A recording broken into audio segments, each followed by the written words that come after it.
Hello everyone, मैं assistant professor आला Tiwari GS college of commerce Wardha के लर्निंग प्लेटफॉर्म पे आप सभी का स्वागत करती हूँ। स्टूडेंट्स, आज के वीडियो में जो पॉइंट हम डिस्कस करने वाले हैं वो है related party transactions. So before taking the information about related party transaction we have to understand the term और the persons which comes under the related party.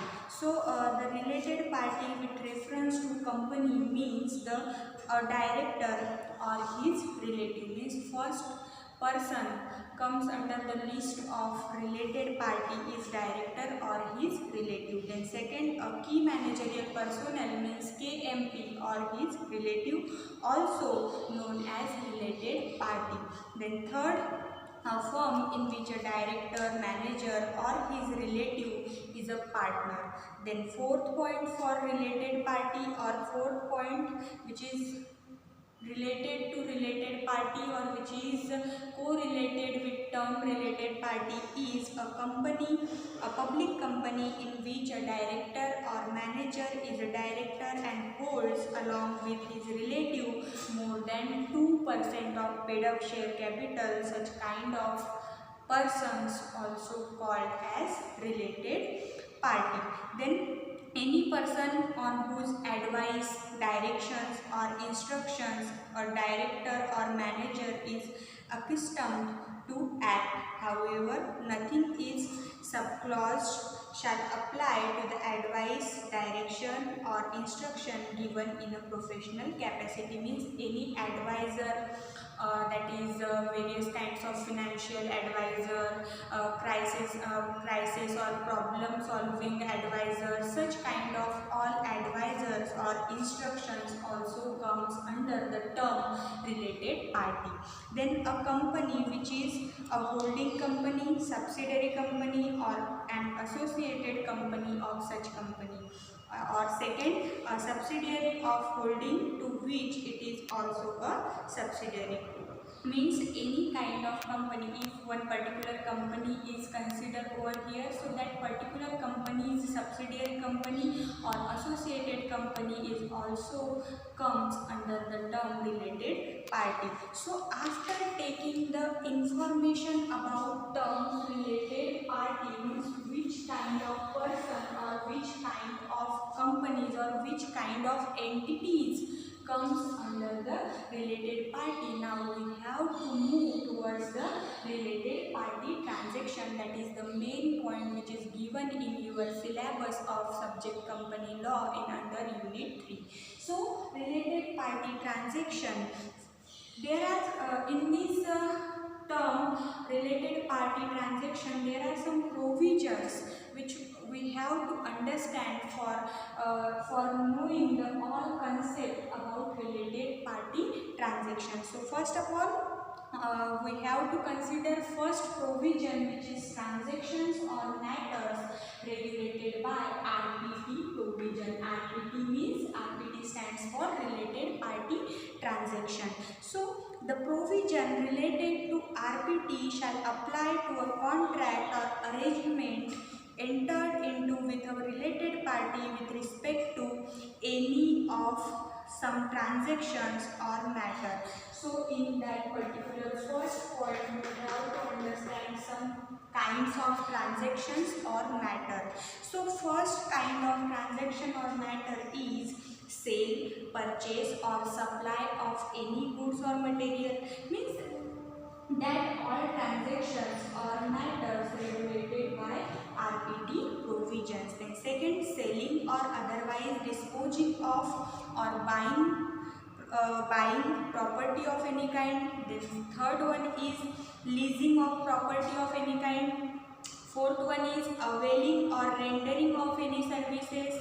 Then fifth, appointment of any agent for purchase or sale of goods, material, services or property. Then next, such related party appointment to any office or place or profit in the company, its subsidiary company or associated company.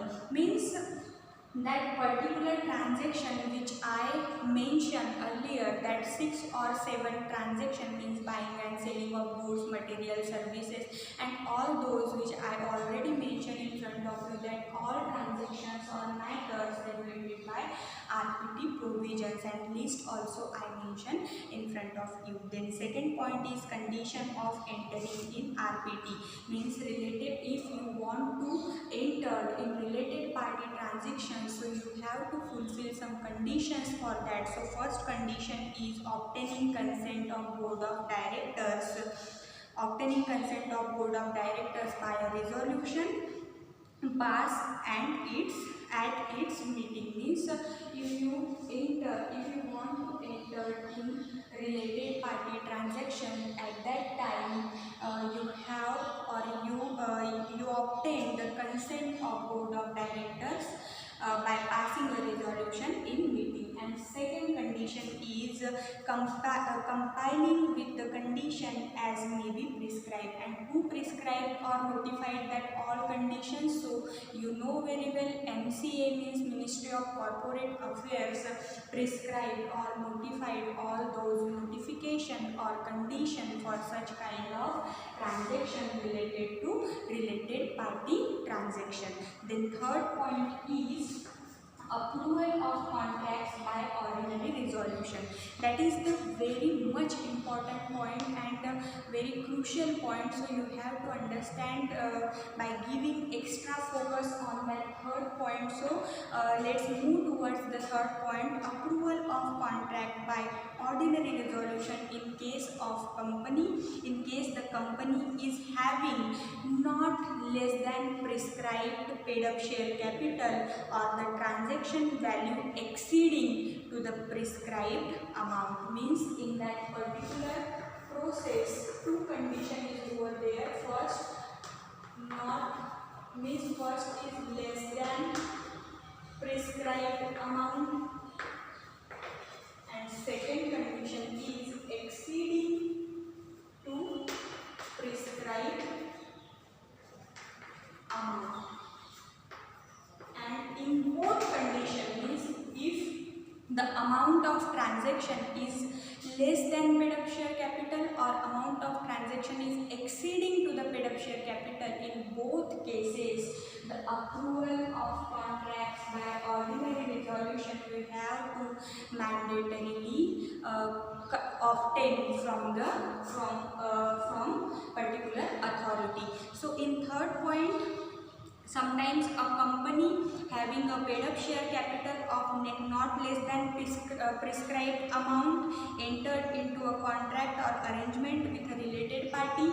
Similarly, sometimes a company enters into a contract with a related party and the transaction value is exceeding towards the prescribed monetary value. So in such a case, such company must enter into every contract or transaction with prior approval of company by an ordinary resolution. Means keyword of that third point is the all in that both cases, that particular transaction, if you want to transact that transaction which is related party transaction, so you have to obtain the consent or permission from company in the form of ordinary resolution by passing a ordinary resolution in meeting. So that is the third point. Then fourth point is no voting by member if he is a related party.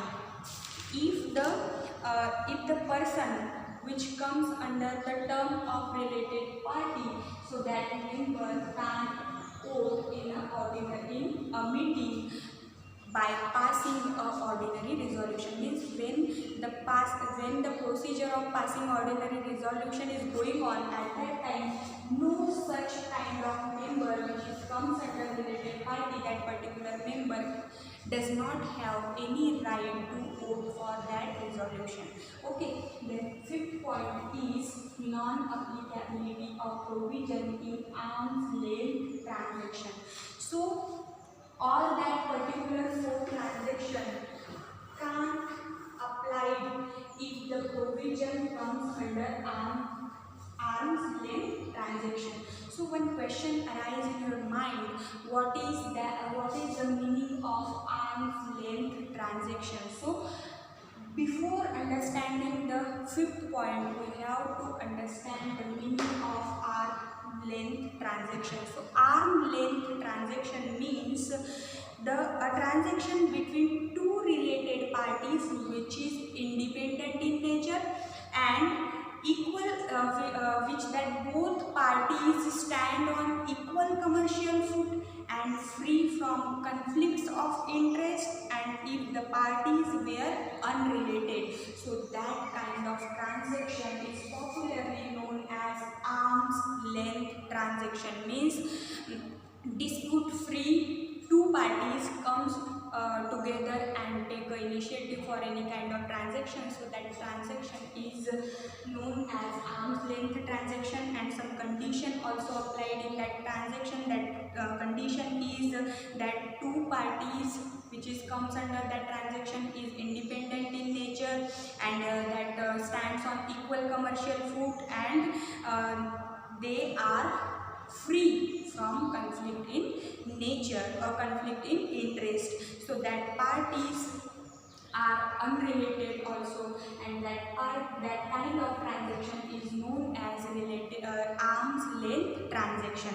So if the arm's length transaction is going on, so all the four provisions is negligible or nullified for that particular transaction, arm length transaction. None of above provisions shall apply to any transaction entered into by the company in its ordinary course of business and fall within arm length transaction. And what is the meaning of arm length transaction? I earlier stated in front of you. Then sixth point is reference of contract with its justification in the board's report. So every contract or arrangement so entered into shall be referred into the board's report to shareholder along with the justification of entering into such contracts or arrangements. We have to show the cause of that particular contract or transaction. So reference of contract with its justification in the board's report means you have the cause of that particular transaction with report of boards.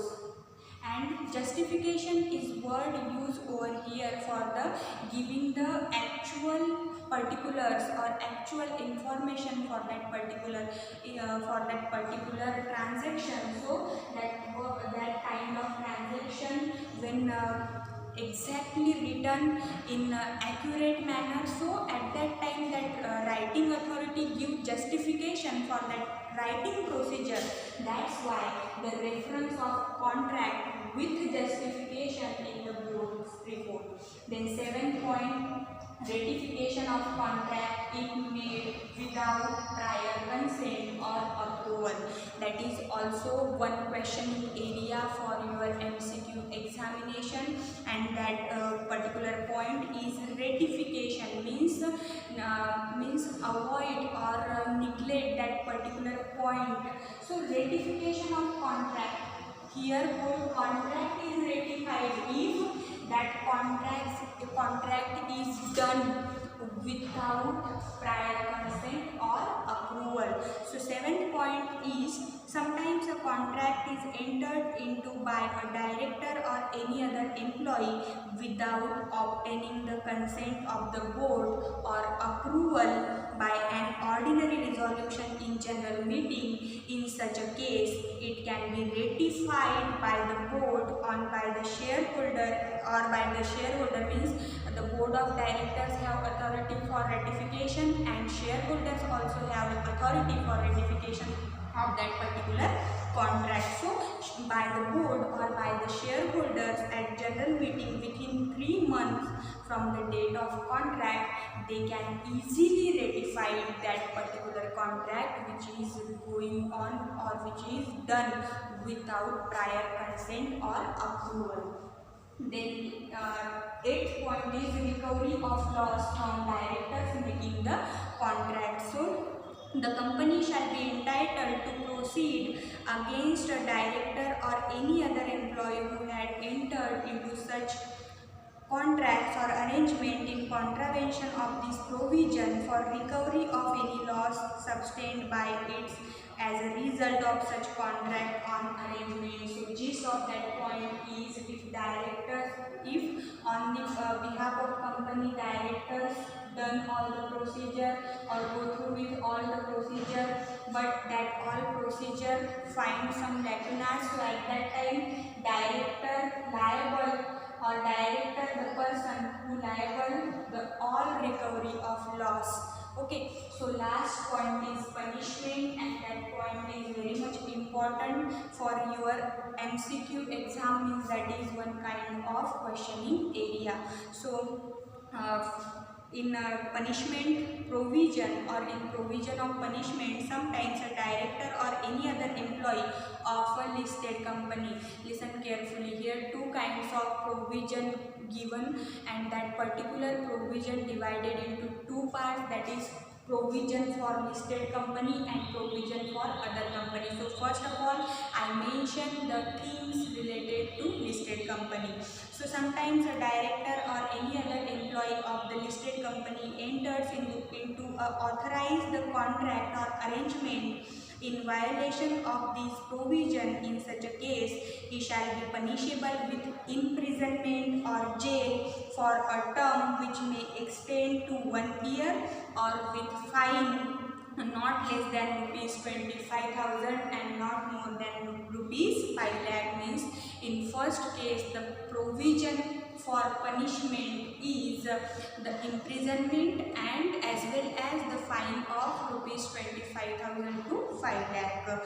Then in case of any other company, means second condition now I stated. So in case of any other company, any such director or any other employee of any other company shall be punishable with fine which shall not be less than 25,000 but which may extend up to rupees 5 lakh. So these all about the related party transaction. In today's video, I explain each and every aspect, starting from the term or the person which comes under related party, and then after I mention each and every aspect about related party transaction. So I hope this all information is very much useful for you and your MCQ, and for your MCQ exam this all information also useful over there. And thank you.